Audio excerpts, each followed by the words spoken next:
Roh generasional diterjemahkan dari khotbah Father Ripperger, seorang imam Katolik tradisionalis dan eksorsis, dari sumber seperti yang tertera pada layar.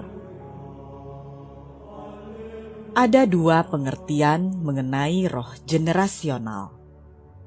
Pengertian yang pertama, roh generasional adalah roh yang diturunkan dari seorang ke orang lain. Perlu diingat, iblis bukanlah penyakit menular. Pengertian yang kedua, roh generasional adalah roh yang diturunkan sepanjang pohon keluarga melalui garis keturunan tertentu. Roh familial. Ada dua jenis roh familial. Yang pertama, roh yang mengikuti seseorang setiap saat, seperti roh generasional yang diturunkan. Jenis yang kedua adalah roh yang mengikuti seseorang sebagai akibat dari perbuatan orang itu sendiri.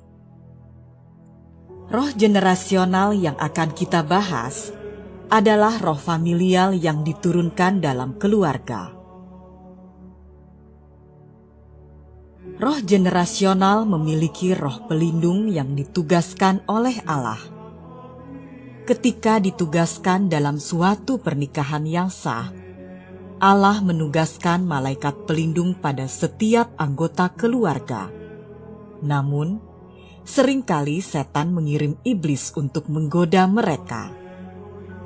Tujuan iblis ini tidak hanya menyelinap masuk, tapi juga melekat secara permanen pada garis keturunan itu. Semua iblis mengikuti hierarki keluarga. Jadi bisa juga iblis dengan posisi yang lebih tinggi menyuruh iblis yang lebih rendah untuk membuka jalan masuk ke dalam suatu keluarga. Berikut ini adalah roh-roh generasional lainnya. Yang pertama, roh-roh dalam generasi, seperti generasi hippie yang memiliki roh-roh khusus yang mempengaruhi kelompok usia generasi itu di seluruh dunia.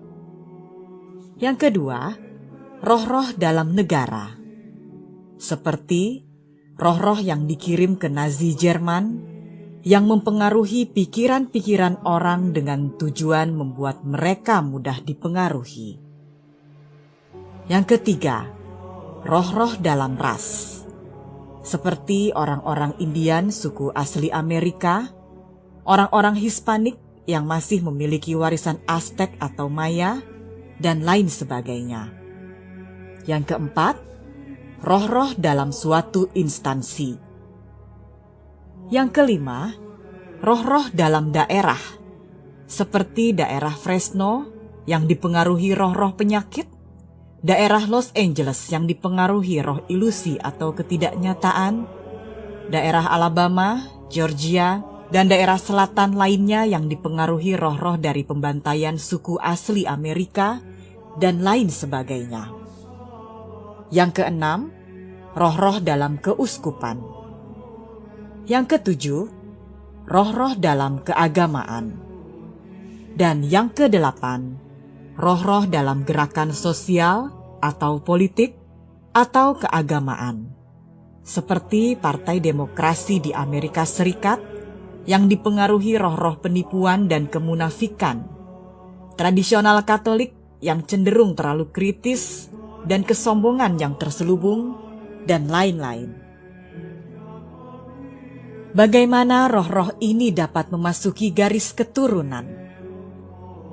Yang pertama, melalui dosa berat yang dilakukan oleh seseorang dalam keluarga. Sebagai akibat dari dosa berat yang dilakukan, roh akan melekat kepada orang itu dan juga keluarganya.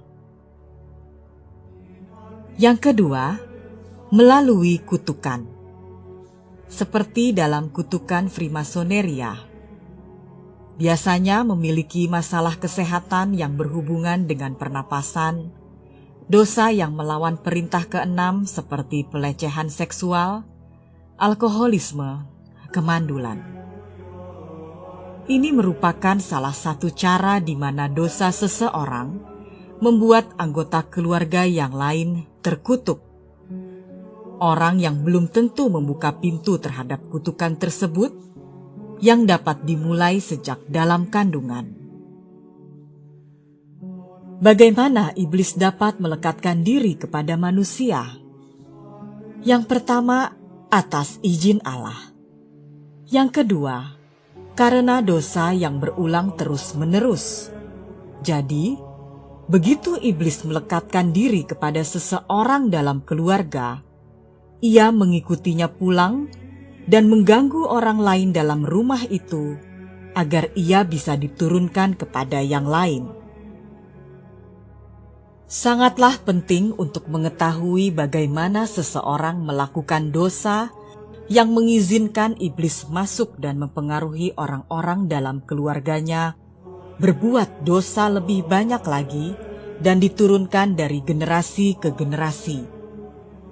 Sebab sangat penting mengetahui bagaimana cara ia masuk dan bagaimana mengeluarkannya. Orang yang melakukan dosa berat dan membawa iblis masuk ke dalam keluarga adalah sosok yang memiliki otoritas. 80% dan biasanya adalah ayah. Iblis pun akan dengan mudah diturunkan ke anak-anaknya, sebab kemungkinan besar dosa beratnya akan mempengaruhi atau bahkan ditiru anak-anaknya dengan seiring waktu. Iblis akan secara otomatis diturunkan hanya berdasarkan otoritas ini, seperti dari orang tua ke anak, anak ke cucu, dan seterusnya. Dan Allah akan memutuskan rantai kutukan ini. Inilah sebabnya Gereja Katolik memiliki sakramen baptis dan juga eksorsisme. Iblis juga dapat masuk melalui maleficus, yang berasal dari kata Latin malus dan facere, yang berarti melakukan sesuatu yang jahat. Jika seseorang melakukan sesuatu yang jahat terhadapmu, atau kamu melakukan suatu dosa berat, iblis ini dapat diturunkan meskipun kadang kamu tidak berbuat apa-apa. Roh-roh ini menyembunyikan diri mereka. Bagaimana menemukan mereka? Seringkali iblis membingungkan kita. Mereka menggunakan taktik untuk mengalihkan atau menutup-nutupi situasi agar orang yang bersangkutan tidak mengetahui apa yang sedang terjadi. Sebagai contoh, ada iblis-iblis ketidakmurnian seperti Leviathan, Asmodeus, Baal, Belzebub, dan kawan-kawan. Tapi mereka jarang terlihat. Yang sering terlihat adalah roh-roh lain yang mendorong timbulnya masalah itu. Iblis rasa takut seringkali mendorong masuk pada masalah yang menentang kemurnian, agar orang yang diserang hanya berkutat pada permasalahan itu dan tidak akan menyentuh permasalahan sebenarnya, yaitu rasa takut pada dosa. Kurangnya kemurnian seringkali diakibatkan oleh roh-roh ketakutan ataupun keangkuhan. Dalam pertempuran spiritual, iman adalah segalanya. Begitu kita mengetahui permasalahan yang sesungguhnya, akan ada cara untuk mengusir mereka. Oleh sebab itu, para iblis akan berusaha membingungkan kita agar kita tidak dapat mengeluarkan mereka dari garis keturunan kita. Iblis-iblis ini bertujuan untuk memasukkan lebih dari satu roh generasional ke dalam garis keturunan. Mengapa Allah mengizinkan hal ini?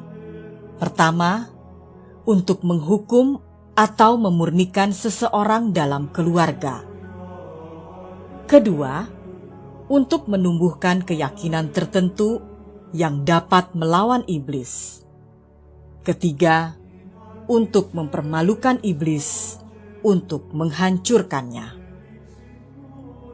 Setiap orang, ras ataupun negara memiliki suatu panggilan khusus untuk mencapai sesuatu yang berlawanan dengan roh-roh jahat ini.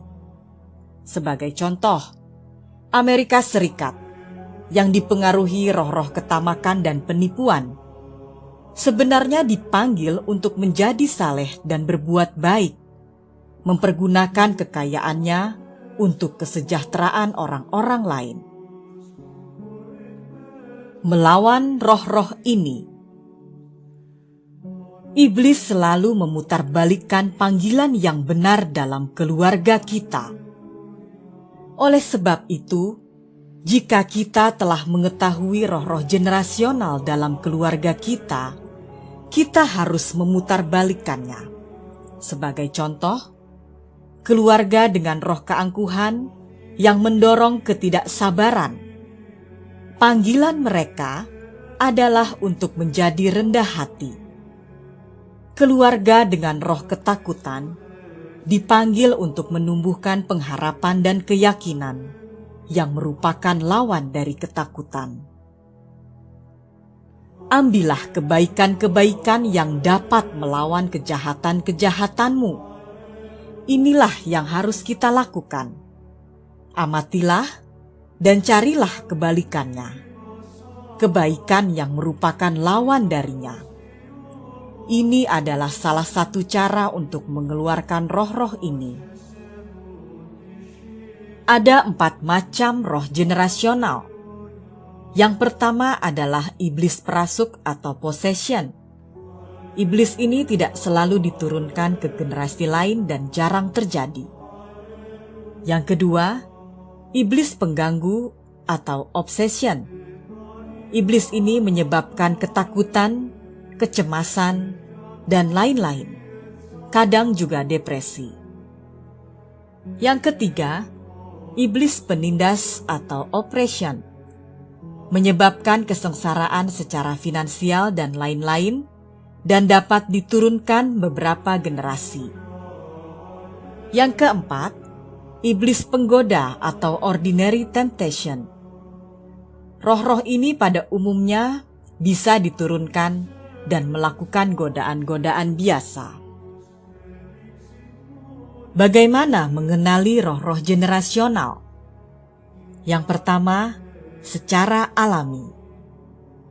Perhatikan pola dalam garis keturunan.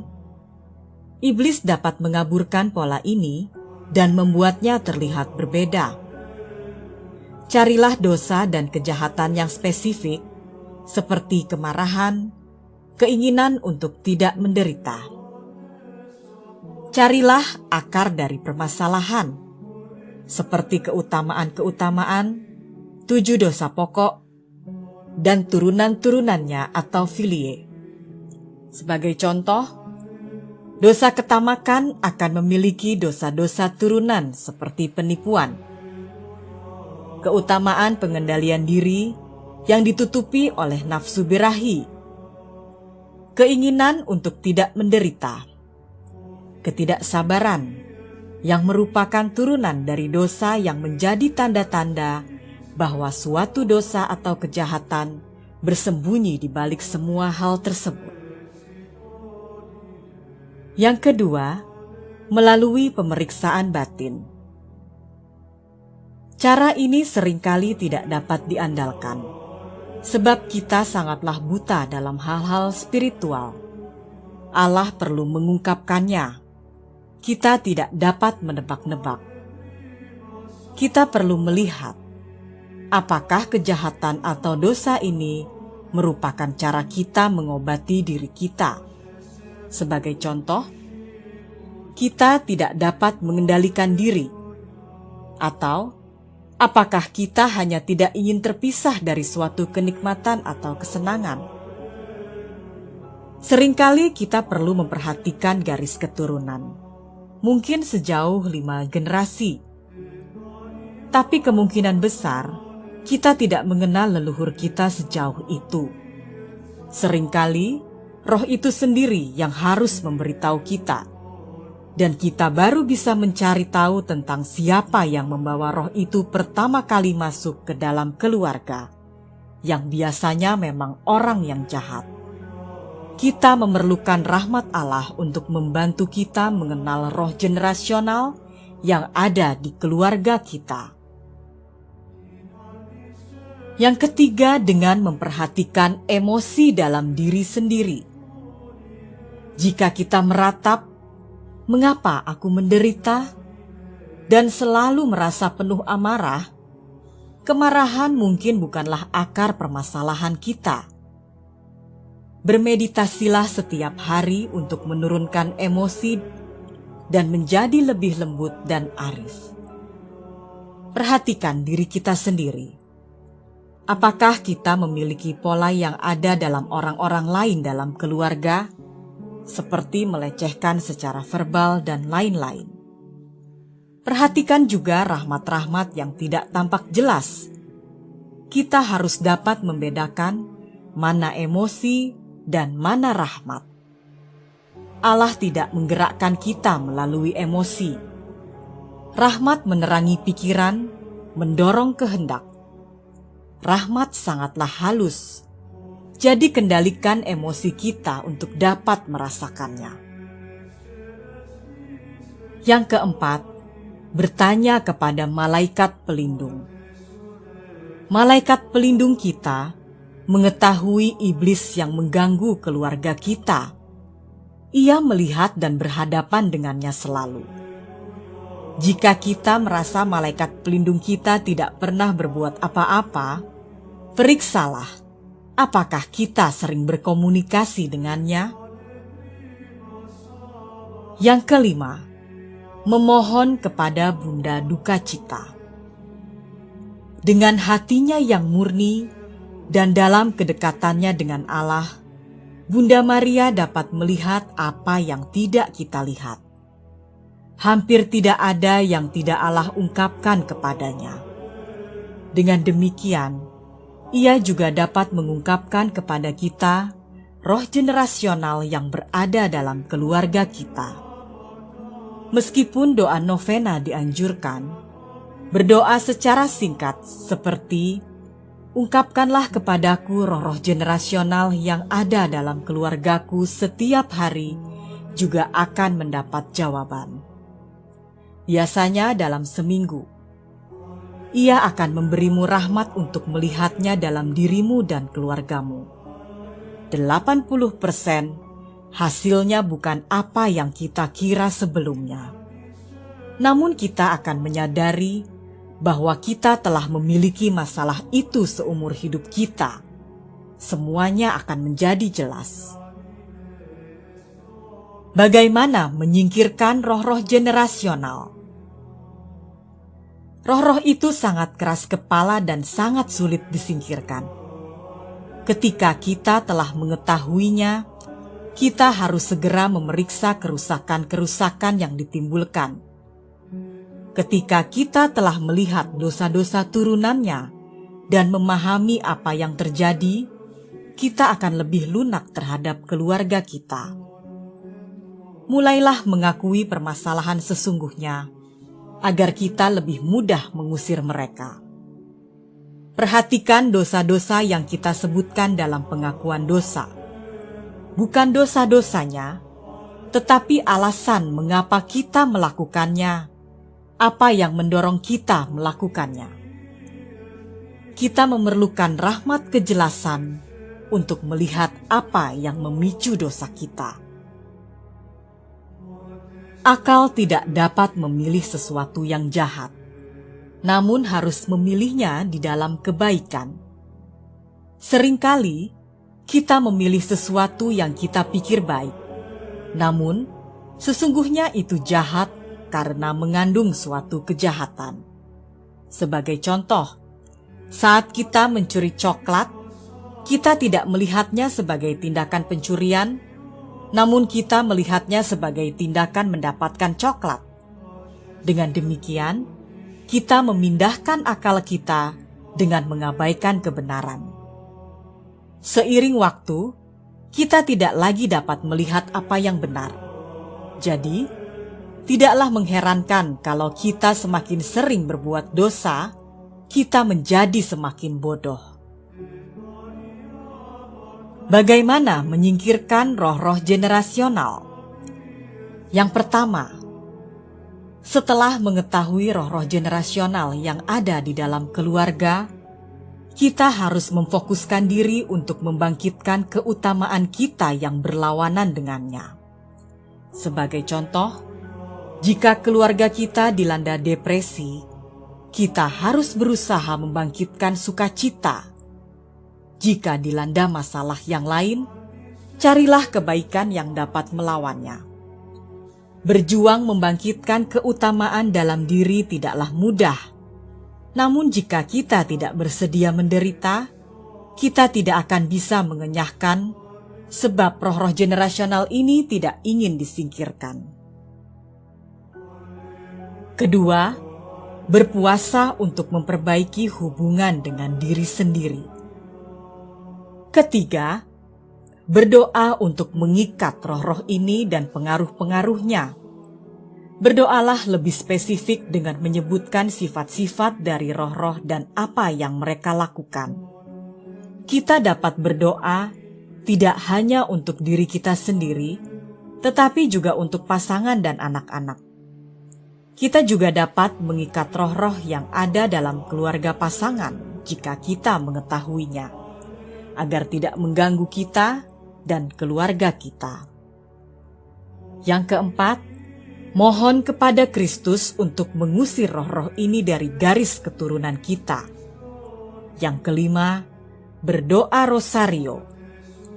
Yang keenam, menerima komuni kudus. Yang ketujuh, memohon rahmat-rahmat dan bukan barang-barang. Yang kedelapan, melakukan pemulihan atau memperbaiki kerusakan dalam kehidupan spiritual untuk hal-hal berikut. Yang pertama, dosa-dosa yang membuat roh-roh generasional masuk ke dalam garis keturunan. Memang dosa-dosa ini bukan dilakukan oleh kita, tapi kita masih dapat melakukan pemulihan yang akan melemahkan iblis. Kita dapat melakukan pemulihan tidak hanya untuk akar permasalahan, tetapi juga kerusakan-kerusakan yang telah ditimbulkannya dan kerusakan yang masih berlanjut dalam keluarga. Dosa-dosa kita sendiri dengan berdoa, merenungkan jam suci, mendaraskan rosario, menghadiri misa kudus yang dapat mengusir roh-roh ini dengan rahmat-rahmatnya. Kita tidak dapat membatalkan kerusakan yang ada, tapi kita tetap dapat melakukan pemulihan. Iblis merupakan bagian dari hukuman temporal atas dosa-dosa berat kita. Proses penyembuhan. Dosa melukai orang-orang. Iblis melukai seseorang, dan orang yang dilukai ini akan melukai atau mempengaruhi orang-orang lain. Jadi, kita harus melakukan hal-hal berikut ini. Pertama, memohon kepada Kristus untuk menyembuhkan kita. Seperti tertulis, melalui bilur-bilurnya kita disembuhkan. Yang kedua, mencari seorang imam untuk mendoakanmu, untuk mengeluarkan roh-roh generasional dari keluarga dan anak-anak kita. Jika bukan merupakan kutukan, proses ini tidak akan terlalu sulit. Yang ketiga, mengingat bahwa peperangan spiritual seperti peperangan dalam parit atau lubang rubah. Kita harus mengurus medan kita sendiri dan jangan mengkhawatirkan medan orang lain. Hanya setelah kita mampu mengalahkan musuh dalam medan kita, kita memiliki suatu otoritas tertentu yang akan membantu kita untuk dapat membantu orang-orang lain. Peperangan ini terjadi dalam pikiran. Yang keempat, jujur, terlebih kepada imam, dan memintanya untuk mendoakan anak-anak jika kita merasakan ada sesuatu yang sangat jahat. Yang kelima, memohon kepada Bunda kita untuk menghalangi sesuatu yang jahat itu menyerang anak-anak. Yang keenam, memohon pertolongan orang-orang kudus yang merupakan pelindung suatu keutamaan tertentu yang berlawanan dengan iblis-iblis dalam keluarga kita. Yang ketujuh, pergi mengaku dosa dan mengakukan dosa-dosa akar itu.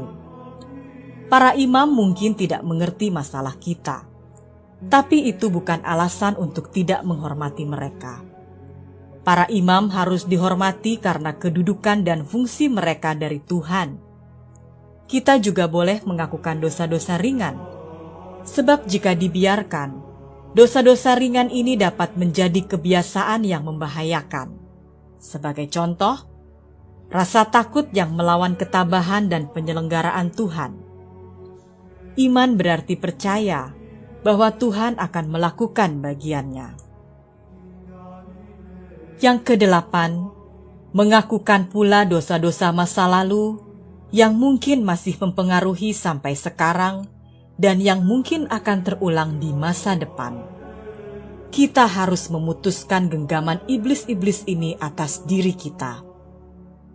Tujuan utama kita adalah menyingkirkan roh-roh generasional ini dari garis keturunan kita. Apericuli cunctis liberanos Domine. Dari segala mara bahaya, bebaskanlah kami ya Tuhan.